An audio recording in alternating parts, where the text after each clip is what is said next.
What's up, guys? David Land here, coming to you for the first time in Formula One Championship Edition. Now, this game came out in 2007 as an exclusive for the PlayStation 3, and I picked it up on eBay for about $10. Now, why am I in this game? Well, I think it's one of the more underrated Formula One games out there, and not a lot of people know about it, which is kind of shocking.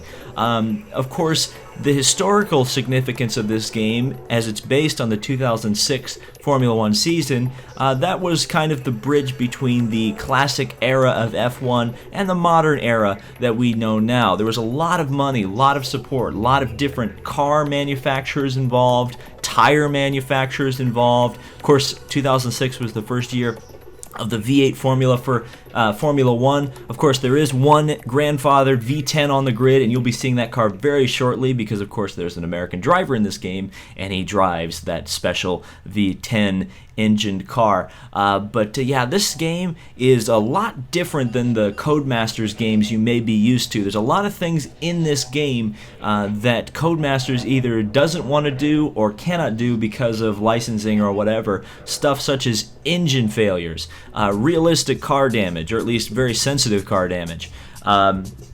A TV spectator mode where you can literally just watch the AI race for you, and there's TV commentary as well from Martin Brundle and whoever the lead commentator is. I think it's not Ben Edwards or Ted Kravitz. I can't remember his name off the top of my head, but yeah, there's TV commentary like a Madden sports game, which is really cool, really interesting, and that actually kind of works for the game.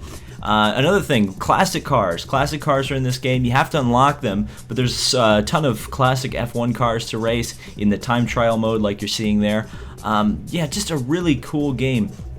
And, there's another thing, a grid editor. So you can set the starting field for the race no matter how you want. So if you want Takuma Sato in the Super Aguri to start on the pole and Michael Schumacher to start in 22nd place, you can do it. So really an excellent game. Just a lot of customization options, and to allow you to play it how you want to play it. That's such a simple thing that a lot of games just don't take into account. So we're going to do at least one quick race, maybe two, depending on how long they take, but we're going to take a look first at the drivers list, because there are some interesting drivers that you may have forgotten were in F1 to begin with. So the first team we're going to take a look at here is the Renault F1 team. Now, this is the team that won the 2005 and 2006 World Championship with this driver, Fernando Alonso, who still drives in F1 today with the McLaren Honda team. And this is the other thing that's kind of cool about this game. I love the menus that they put in here. There's so much detail. Again, you see game companies just skimp on details like this, and it's very annoying. And of course, his teammate Giancarlo Fisichella, who now races IMSA for Ferrari in the Risi Competizione GT team. Second team in the game is Team McLaren Mercedes, and of course Kimi Räikkönen, everybody's favorite meme, is the lead driver for McLaren in this universe. Of course, in 2007 he would move on to Ferrari and win the World Championship. And racing alongside him is Juan Pablo Montoya. Yes. I won't use the jet dryer oh wait, I already said it. Oh well. Yeah, Juan Pablo, the 2000 and 2015 Indianapolis 500 winner, and I think he won a NASCAR race at Sonoma once. And let me just say, somebody please make a meme out of Montoya's face in this game. I just feel like this needs a meme. Send me memes on social media and I might put them in the next video. Of course, the most famous team in Formula One, Scuderia Ferrari. Michael Schumacher, the lead driver.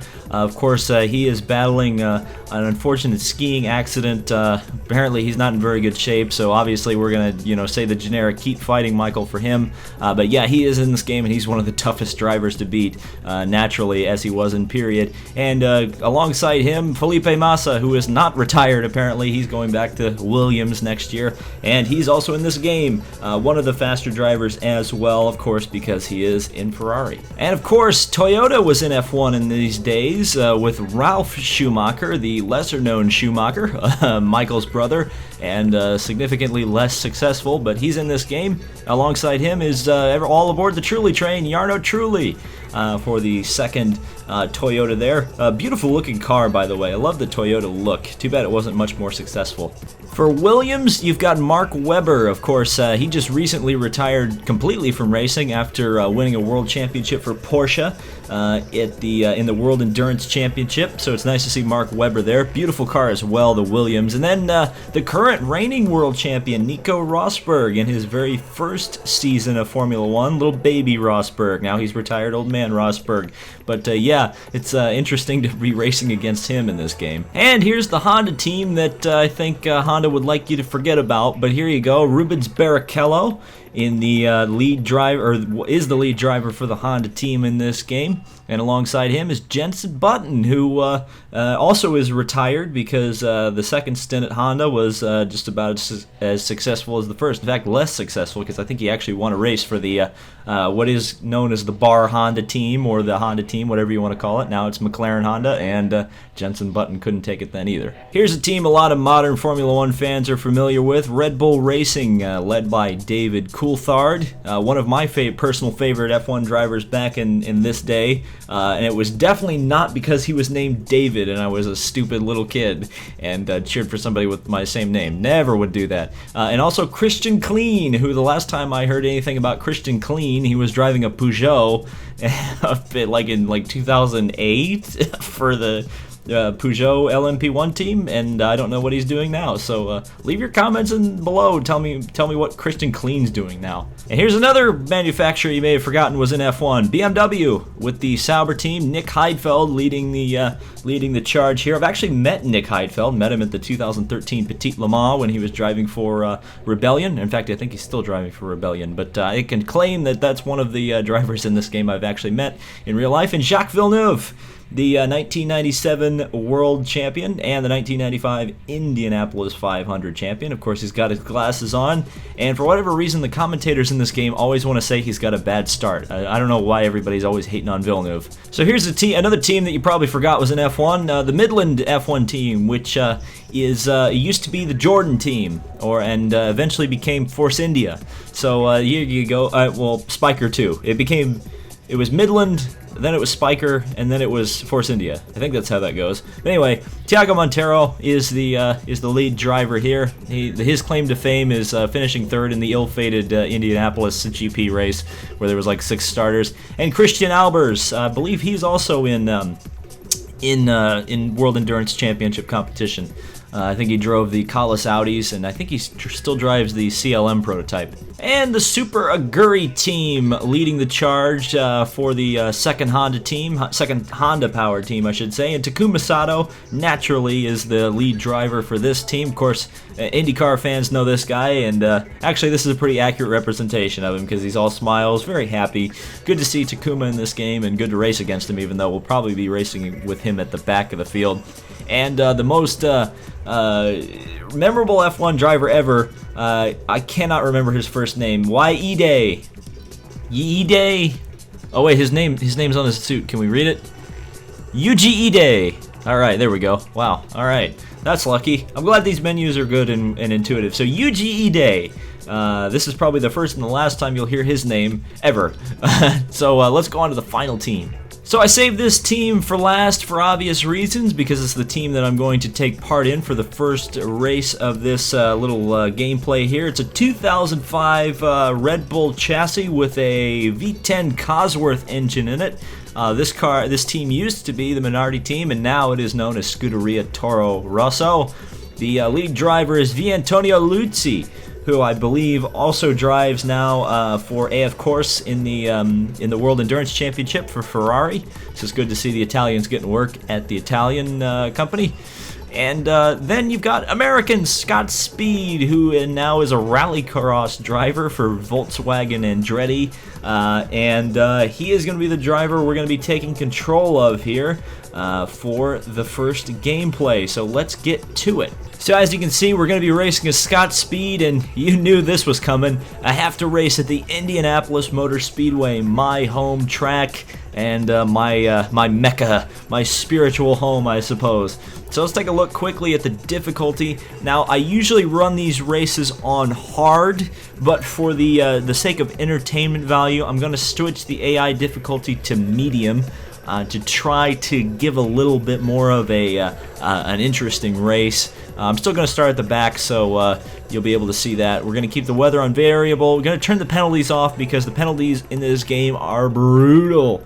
And that's going to work for me, so we'll confirm that. Race options, we're going to do a 10% race, so that's going to be about 8 laps, I believe. So let's get to it. Indianapolis in a Toro Rosso. So here we are on the grid for the Indianapolis Motor Speedway, or the United States Grand Prix, whatever you want to call it. Let's take a quick look here at the customization you can do to the grid. So let's go up here, let's pick a guinea pig. Who are we going to pick? Who are we going to cause issues to? Felipe Massa, he's had enough problems go wrong with him. Fernando Alonso, Giancarlo Fisichella. You know what, let's put Alonso back there. Alonso's probably my favorite F1 driver currently, so I don't feel too bad causing him issues. So what we're going to do is we're going to take Yuri Ide, and we're going to swap him with Fernando Alonso. So Alonso now starts 19th, and Yuri Ide is starting P2 on the grid.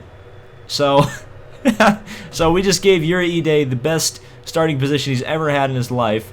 You know what we're gonna do as well? We're gonna put Montoya on the pole, just because I'm a gomer. In fact, let's put all the IndyCar guys up there. Let's see. Let's get Montoya up there. Let's get Villeneuve up there. Move him, change him with Fisichella. And Barrichello, he ran IndyCar, so we'll put him up there. We'll flip him with Raikkonen. And I think that's all the IndyCar people. Oh no, Takuma Sato. Boy, the Super Aguris are really getting a good start here. We'll switch him with Schumacher. We'll put Schumacher back there, and then we'll switch Ralph and Michael, because Ralph cannot possibly start ahead of Michael. That wouldn't work. All right, there we go. We've got the grid now. There's the grid. Montoya leads, Ide, Villeneuve, Massa, Barrichello, and Sato. Let's see how this is going to go. We're starting P22 at Indianapolis. All right, so we are on the grid here, ready to go. Turn up the volume and enjoy. Here we go.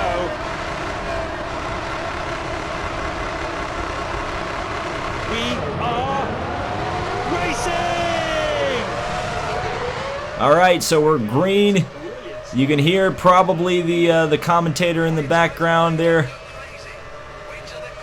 listening to this V10 engine scream down into the first turn here at Indianapolis. Got to be so very careful. This is the old Indianapolis road course as well, so it's a little bit slower, but obviously the final sector is flat out the entire way.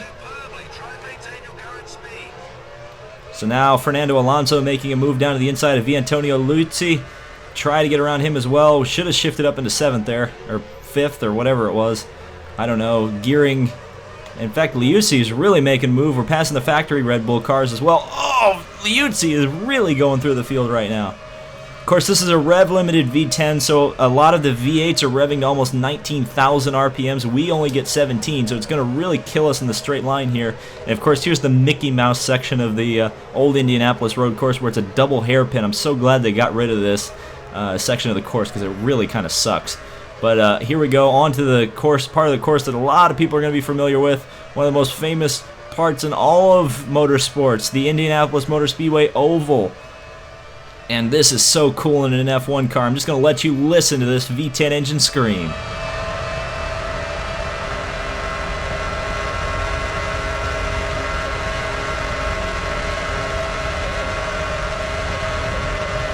With the first lap completed, the field looks like this. Oh, and Liuzzi goes back down to the inside. Oh, it's so close. Ide's fallen to 4th place, as you heard. Well, good things must come to an end, I suppose. We are going to have to make a stop as well, and that's another thing that's going to be different about this game. You may notice we actually have to do a quick time event. We are in control of the pit stop. so it is going to be really crazy as well. So let's see if we can get around Rosberg here. Oh, I kind of slid the car a little bit. Did not get a good exit onto the Holman Straight here. So underneath the Bridgestone Bridge here. Oh, and Liuzzi's back to the inside. And Liuzzi gets around. Alonso's there as well. He tried to go around. Boy, Liuzzi is not letting us get away very easily here. And Rosberg very slow through the double hairpin there. And we'll try to get under Rosberg here, at least get in his draft here as we get back out onto the oval section of the course. But of course, we're going to be down on the straight line speed a little bit with the V10, the Rev Limited V10. Oh, can we get underneath Rosberg side by side through the backwards turn 1 or turn 13, whatever you want to call it. And Rosberg's really going to get a big run there. There's Schumacher. And we're not going to be able to get that run there, I think. Oh! Rosberg with a big braking move there. Wow, that was crazy. There's Sato just ahead. All right, Taku. Don't. Oh, I ran into. Oh no, I ran into Sato. He braked really early. I damaged my front wing a little bit. Shouldn't be too much of a problem. I'm still ahead of Schumacher and ahead of Alonso. No, now I'm not ahead of Schumacher anymore. All right, let's see if we can get back around Schumi here. Down the back straightaway. He's going to get a big outbraking maneuver on Sato. And I slid the car again. These cars do have traction control, and you cannot turn it completely off. You can turn it down to 1, but you can't turn it off because these cars were equipped with traction control back in the day, if you can believe it. And up to the 17 grand RPM. I'm really shifting at about 16.5 because that's really a better shifting point for the engine rather than just revving the upper-loving heck out of it. Around Schumacher, through turn 13, and around Sato as well. He's kind of holding up the proceedings there with the Renault and the Ferrari. And cars are already in the pits. In fact, I may have talked over my engineer to asking me to come into the pits. Barrichello is second. Fisichella third. Fourth is Raikkonen. He's moved up from 8th. So let's see if we can't get in the pits. I believe it's probably time to come into the pits this time by. He'll probably start yelling at me. Yep, there you go. So the engineer yelling at me. Sato continues to hold up that Renault back there, so I don't need to worry about that. We're up to 8th actually. We're actually in the points because of course F1 back in these days only awarded points to the top 8 cars rather than the top 10 like they do now. In fact, just a few years prior to this, they only awarded points to the top 6, if you can believe it. So the tires are wearing, but we're coming into the pits. In fact, we're running our fastest lap of the race right now as we have to come in. So good in lap. And we have to slow down here, otherwise the car will run through the pits on itself. Let's see, down, and then we should have been able to get into the pits here. And you're going to see how bad I am at the pit stops here. You do have to control them yourself. The Toro Rosso team all the way at the end because we are a new team for 2006. And here we go, pit stop, very slow. Tires changed, fuel out, rear tires changed. And we go, 9 seconds, pit stop. I don't know if that was particularly good, but Jarno Trulli leads the race. So now we're going to come back out of the pits. The very long pit lane here at the Indianapolis Motor Speedway, of course, because it is an oval pit lane. Ooh, I locked up the brakes a little bit. We're down to 17th. We're still ahead of Schumacher. And now we're chasing Heidfeld in the BMW. Boy, that was sloppy through there. This is actually a really high commitment corner. I'm kind of ashamed that they, or I'm kind of sad that they got rid of that corner right there. The quick right-hander. Very high commitment. This is where the chicane is now on the back straightaway at Indianapolis for the Grand Prix, the IndyCar race. And Schumacher is all up the rear there. A little bit worried about him coming after me. Now this is the thing I don't understand about the commentator in this game, or not the commentator. What am I talking about? The crew chief, the engineer in this game. He says the tires are green, but in racing terms, if you know what green tires mean, it means they're cold. So when he says, "Oh, the tires are green, you've got optimal grip," it doesn't make any sense. So there are some cars in the pits, but Schumacher is all over the back of me, and he will probably pass me. That Ferrari's got a bunch of power. He's looking. He's going to outbrake me here. These AI love to dive bomb. And they did. And he did. He proved me right. I was proved right. So it looks like E-Day, where we should be able to get around Yuri E-Day here, no problem. He may hold up Schumacher as well, so this may be very beneficial to us. We may not get points in this race, but I guess I ran my fastest first sector, which is pretty good. So let's get up here. There's still a big group of cars up here, so we should be able to make some overtaking moves here in the last 3 laps of the race. Gotta be so careful though. This game is unforgiving. I'm using a controller right now, a gamepad, or if you will. I don't know if my Logitech G27 will work with this game. There are settings for a G25, so I may be able to use my wheel with this, and I kind of want to. I want to try it. As you saw, I got around Schumacher there, and now set off in pursuit of E-Day. Of course, he has a right to race up there. I mean, he may be slow, but I started him in second, so he's got a right to race. Let's see if we can catch him here. Schumacher, he's going to make another big-time overtaking move here into turn 1. Oh, wow, he almost did it on the straight there. That's kind of embarrassing for my Cosworth V10 power plant. Into the corner. Of course, this is a Red Bull chassis, meaning it was designed by Adrian Newey. So, I mean, it handles really well. The problem is our straight line speed is no bueno, especially at a high-speed track like this, which is half an oval, you know? So, underneath E-Day, I lock the brakes up. Making contact with E-Day. He is painfully slow through this section here. And I got around him and blocked Schumacher. I shifted way too early there. Got to rev this thing all the way up to its glorious 17,000 RPMs there. Let's see if we can catch Heidfeld here. We got 1 lap to do it. And then Mark Webber. We could get a top 10 here if we really push. And Juan Pablo's leading the race. JPM is trying to pull off the Indy double by winning the Indianapolis 500 and the United States Grand Prix at Indianapolis. By the way, they need to bring this race back. Circuit of the Americas has got nothing on the Indianapolis Motor Speedway, and fight me on that one. Fight me on that one. This is where F1 really should be, and let me tell you, as Schumacher goes down the inside, one of my greatest regrets in life is that I never saw F1 at the Indianapolis Motor Speedway. I was too young and my family didn't really have an interest in seeing the race like they do with the 500 and the Brickyard to a certain extent. Oh no, oh no!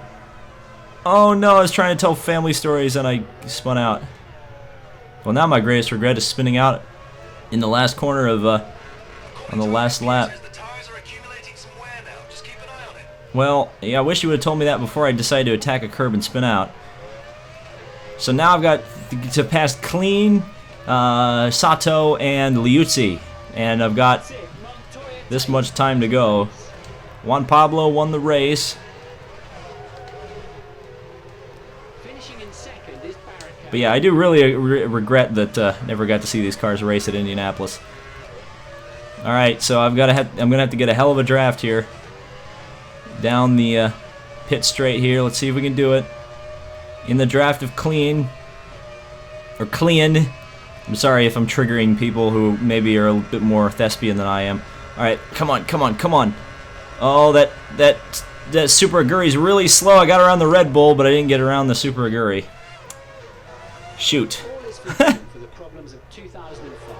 And now they're trying to pander to American audiences by talking about the 2005 United States Grand Prix. So that is Formula One Championship Edition. If you did enjoy this video, hit the like button and let me know in the comments if you'd like to see more of it. Also, send me Juan Pablo Montoya memes.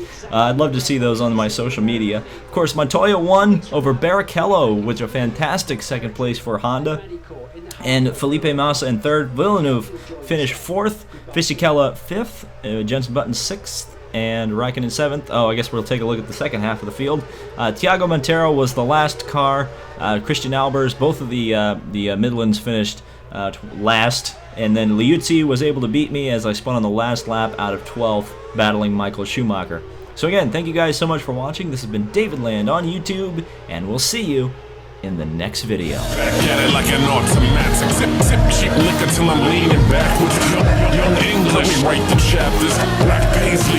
Yes, we go hard. You said we go hard. I said we go hard. You said we go hard. I said we go hard. You said we go hard. I said we go hard. You said we go hard. I said we go hard.